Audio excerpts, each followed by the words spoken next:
You might be familiar with a channel called Cove Studio, and basically it's a channel about looks, not in a sort of black pill sense, but a sort of attempt at objectively analyzing features that are attractive and offering, for the most part, scientific explanations. Every now and then the guy goes on some political rant, which is a bit disturbing, and as you could expect, he's pretty far left-wing.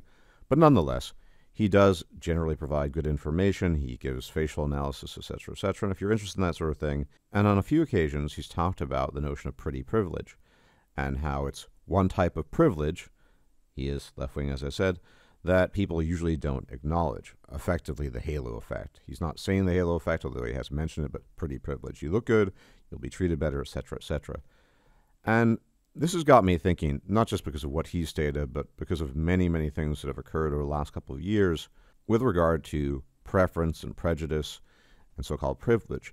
It's gotten to the point where it's difficult to talk about the term privilege because it is so misused and abused, and I've become reluctant to even use the word, even though it's a perfectly viable word. And there are cases, I think, where you could objectively say that one individual is quite privileged over another.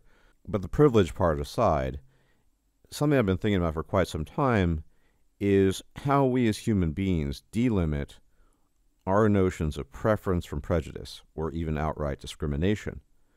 And so we haven't quite come so far that we these days say, well, if you have a certain preference for a certain phenotype in terms of your sexual interest, your mating interest, then that accords with prejudice and or discrimination, although there are some camps of people, particularly in the far left, who will claim that. And one thing that we never really talk about in polite society, and indeed really ever in general, is just this notion of where are the limits to this? Because a few hundred years ago, or even a few thousand years ago, or basically forever up until comparatively recently, prejudice, discrimination, preference, however you want to frame it, these were all things that were just part of daily living. Nobody saw anything wrong with treating people poorly that they deemed worse or unappealing or whatever. It was quite normal. It's really only been recent centuries, maybe the last 2 centuries at best, where people actually have given thought to this. And so there are a whole bunch of rules and laws on the books that prevent you from, quote-unquote, discriminating. But the reality is that we discriminate every day in our lives, and there's some forms of discrimination that are really, really hard to regulate, if you want to regulate them at all.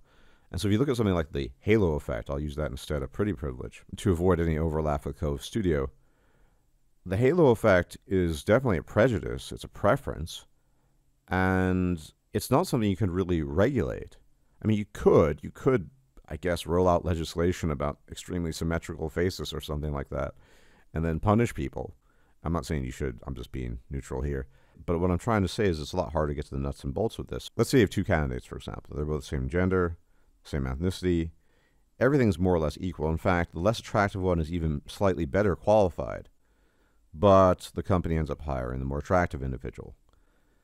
Well, that's a kind of prejudice and a preference, even though objectively, in this case, the other candidate, who is not as good looking, was slightly better qualified.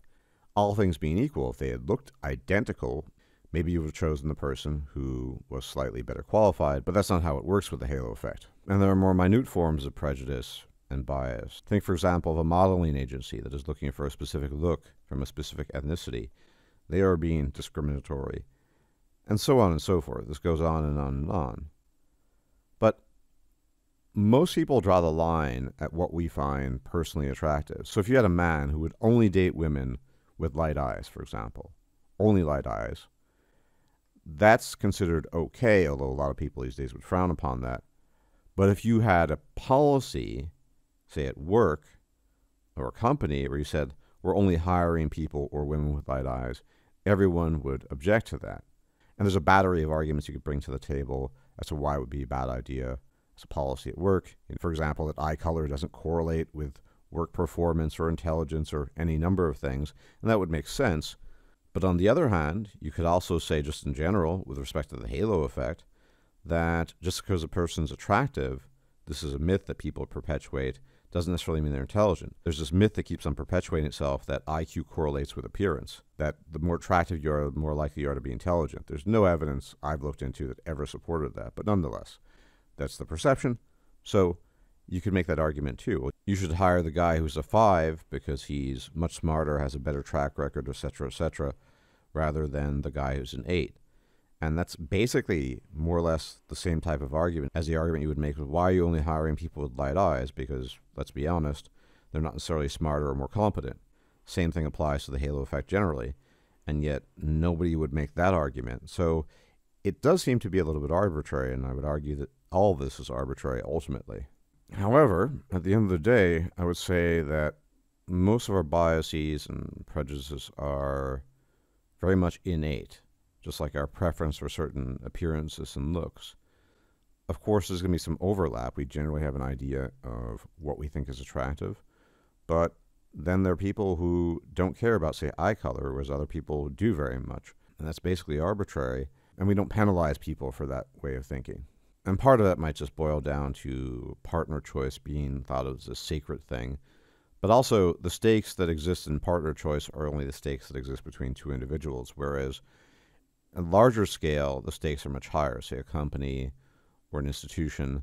And you could argue that the qualities required there are less arbitrary. You want competence, and X doesn't correlate with competence, therefore X should not be a factor, and therefore we'll give preferential treatment to the people who fulfill the requirements that we want for this position, rather than something arbitrary like some dude who likes light eyes.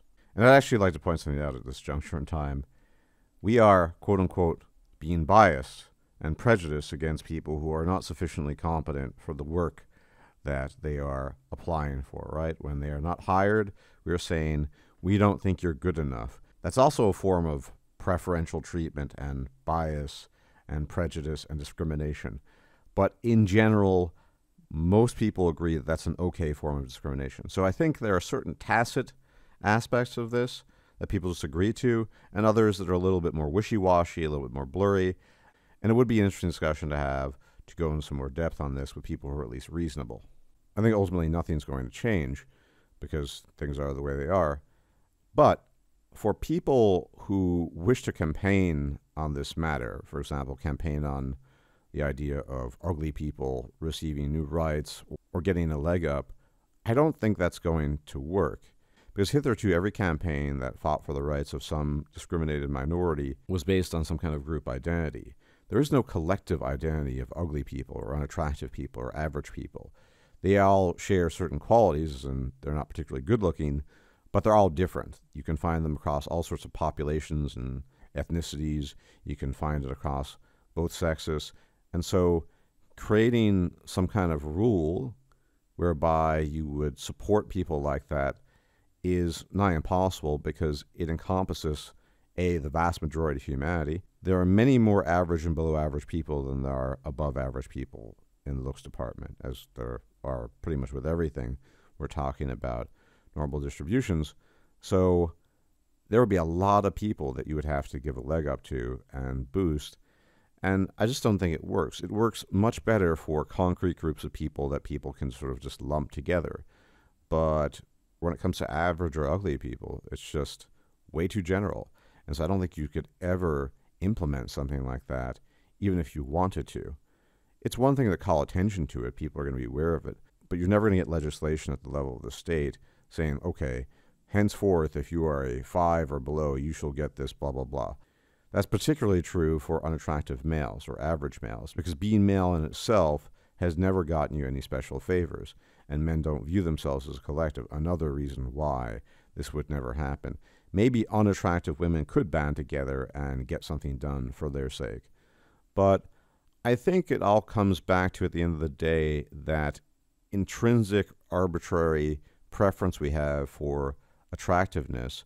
And I don't think we're ever going to really get rid of that. We don't want to see average and ugly when it comes to important representation. And I'm no different. I'm just an average-looking guy. But I certainly don't want to see average people or below average people in the games I play. In fact, one of the things I can rant about for quite some time is how characters in games, at least the female ones, for obvious reasons, have become less and less attractive over time, depending on the genre. I know the Japanese don't care about this, the Chinese don't care about this, but in the Western RPGs, for example, you will notice this trend of females becoming less and less attractive over time, and I'm not really a fan of that, because if I want to escape someplace, I want to see beauty, I want to see aesthetics, And I think that's also true of real life. People want to see attractive representation. And so any idea of changing this, I think, is just doomed to fail from the start for the reasons I've cited. Anyway, as always, thank you for tuning in. Please leave a like, comment, share, subscribe, all that YouTube jazz. And if I'm still alive, I'll check you out later. May the gods watch over you. Take care. Bye-bye. If you liked this video, please like, share, and subscribe. And if you enjoy my content, please consider making a donation or becoming a patron. Thanks for watching.